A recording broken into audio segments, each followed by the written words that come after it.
Bem, entre tantos fatores que permitiram o surgimento da filosofia, destaque-se aí o surgimento da vida urbana. As pessoas vão se concentrando, dando origem à chamada polis, que significa cidade-estado. É importante você entender que cidade-estado é diferente de estado-nação, e que cidade-estado quase não existe mais. Com a formação dos estados modernos, nós temos então, portanto, o estado-nação, que é um amplo território. Lá dentro tem cidades, são divididas em estados-membros, com capitais regionais e capital nacional. Diferente da cidade-estado, como o próprio nome está falando, é uma cidade que tem leis próprias, que tem um governo próprio, é independente, ou seja, é como se fosse um estado, só que composto de uma única cidade. Se a gente pegar o mapa aqui, ó, cada pontinho, você percebe que aqui, ó, não tem Turquia, não tem Itália, tem uma série de pontinhos e cada pontinho desse é uma cidade-estado, um governo independente. E a formação do Estado moderno não. Você vai ter a formação, por exemplo, aqui da Itália, a formação aqui do país Grécia, a formação do país aqui Turquia. Então você vê já um amplo território, cheio de cidades dentro. Cidade-estado é só cidade. Pois bem, ainda existe, no mundo existe, eu destaquei aqui para vocês, na Ásia e na Europa. Na Ásia, Singapura, Hong Kong e Macau. E na Europa, Mônaco e Vaticano. Eu disse que a polis, mesmo hoje, ela é uma cidade independente, com governo próprio, mas não significa dizer que ela está ausente da influência do território onde ela se encontra. É claro que tem essa influência. Mas a pergunta é por que entre tantos fatores a polis é o principal? Porque ela concentra pessoas, concentra cultura, concentra ideias e naturalmente isso permite o que? Debates, conversas, diálogos. E quando você tem uma cidade, o que você precisa fazer? Você precisa regular as relações sociais, as relações econômicas, as relações políticas. Como que você faz isso? Por meio de leis. Então você precisa de quê? Da escrita. Beleza? Chegamos então a outro ponto. Outro fator que vai contribuir para o surgimento da filosofia é a escrita. A primeira escrita que nós temos notícia está ali na região da Mesopotâmia, com os sumérios se chama cuneiforme. Naturalmente a língua surge primeiro e depois a forma de escrita. Os gregos, a língua grega, ela é influenciada pelos fenícios. E não é à toa, né? São os povos que ocupam essa região aqui que está em vermelho. Ó. Vai influenciar a escrita grega. Mas se os gregos chegaram aqui no Oriente Médio, por que não foram influenciados pela escrita egípcia ou mesmo por ideogramas como, por exemplo, dos chineses? Bem, é importante destacar que escritas como, por exemplo, os hieróglifos dos egípcios, os ideogramas dos chineses, são escritos que representam a imagem da coisa que está sendo dita. E não a ideia da coisa, mas a imagem dela. Como assim, Juliano? Vou te dar um exemplo aqui. Ó. Hieróglifos e ideogramas, escritas que por imagem representam algo. Então, por exemplo, aqui, ó, esse ideograma chinês aqui, ó, fogo. Esse aqui, ó, árvore. Tá vendo que não representa a ideia da coisa, mas a imagem dessa coisa? Tá aqui, ó, sol. Nos hieróglifos, tá aqui, ó, águia. Olha a porta aqui no hieróglifo, aqui, ó. Olha aqui a porta aqui no ideogramas. Então, os gregos tinham conhecimento dessas línguas, mas optaram então por um tipo de escrita em que a palavra ela representa a ideia da coisa. Por que isso? Porque quando eu trabalho com a ideia da coisa, não a representação, essa ideia é livre. E as ideias mudam. Porque representar, por exemplo, a porta aqui no ideograma, ou representar aqui no hieróglifo, é diferente de eu dizer porta, que você pode pensar a porta que você deseja. E isso permite também, então, portanto, que a variação dada pela imaginação e etc, etc. Então, a escrita grega, meu camarada, ela não representa a imagem da coisa. Aqui, ó, ela exprime uma ideia. E aí, processo de... Aqui, ó. Dentro desse quadro aqui, a gente tem uma tabela aí que mostra, por exemplo, a língua fenícia e logo em seguida a língua grega e depois o latim, que vai dar origem à nossa. É curioso, porque a escrita existe muito antes da escrita dos gregos. Mas os gregos inventaram uma coisa super bacana, que você... que é a gramática. Né? Um lance é a gramática, é a norma culta da língua, é um pensamento dos gregos. Como se pensar, então, a estrutura de uma língua, a formalização de uma língua para que todos possam compreender o que está sendo dito. Bom, então quer dizer que a política, a polis, cidade-estado, ela exige, então, portanto, regulação, por meio da política, que exige, então, portanto, a escrita para se fazer as leis nesse lugar. Ah, então tá. E, naturalmente, outro fator que vai influenciar é aqui, ó, a invenção da política. Juliano, mas a política já existe muito antes dos gregos. Sim, mas as ciências políticas não. Então, se pensar a política, o que é a política? Política é a ciência que estuda as relações humanas. As relações, não de um para um ou de um para um grupo como a éticas, mas as relações que envolvem o quê? Poder, que envolve Estado. E, naturalmente, essa política ela vai puxar outras coisas. Primeira coisa, legislação, lei. Então o grego vai começar a pensar a ideia de direito. A ideia de que a lei regulamenta as coisas e nós não estamos mais sujeitos à vontade de um rei, de um imperador ou dos deuses.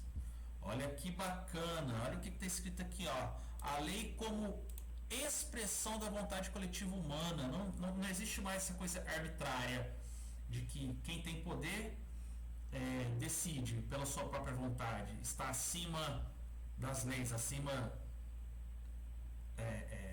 aquela velha história dos imperadores representarem Deus na Terra. Não, aqui é para tornar todos iguais. Então tá aqui, ó, o aspecto legislado e regulado da cidade da polis servirá como modelo para a filosofia propor o aspecto legislado, regulado, ordenado do mundo como um mundo racional. Os primeiros legisladores do Ocidente são Drácon, Solon e Clístenes, lembrando que Solon é tio de Platão. Não, então Platão não vem de qualquer berço, não. Ele já está ligado a pessoas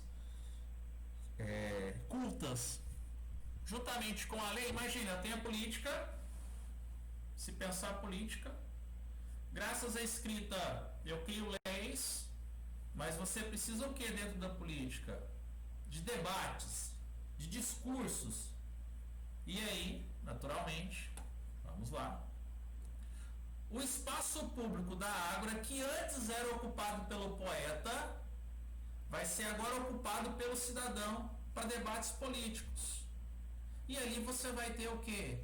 Discursos, diálogos, tensões, contradições, com base em quê? Da própria capacidade de argumento. Então sai de cena essa ideia do sobrenatural e entra o homem, o antropocentrismo. É por isso que lá no Renascimento tem um nome vitruviano que representa o homem no centro, que é o resgate da cultura antiga. Ou seja, o homem para explicar o que ocorre ao seu redor, ou mesmo com ele, ou com o mundo e etc. E aí,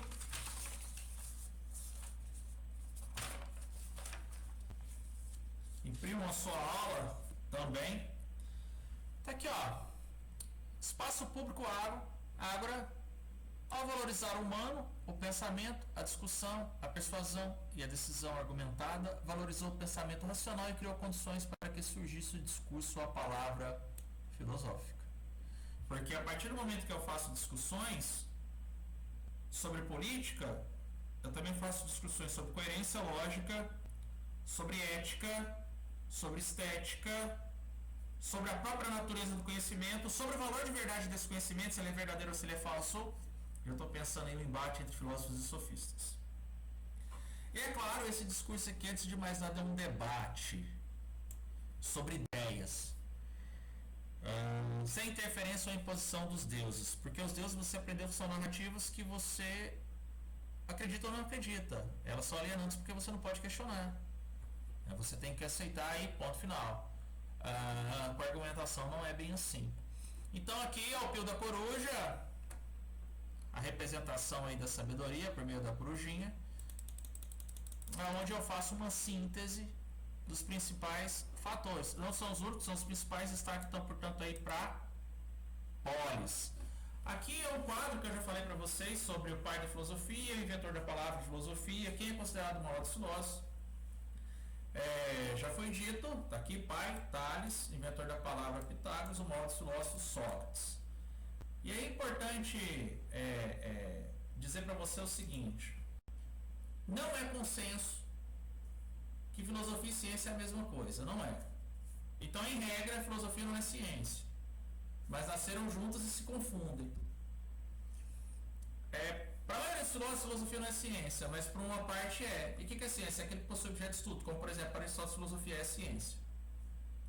A filosofia tem objeto de estudo, seria quanto ser. Essa confusão, essa interseção da racionalidade própria da filosofia e da ciência, ela vai. Essa separação vai ganhar uma maior clareza no período moderno, com Galileu Galilei e com o filósofo René Descartes. Então tá aqui, ó, o Galileu, ele, pai da física moderna, foi responsável por retirar a filosofia da ciência. E o Descartes, pai da filosofia moderna, foi responsável por romper aí com o pensamento teológico e se restringir somente às questões humanas.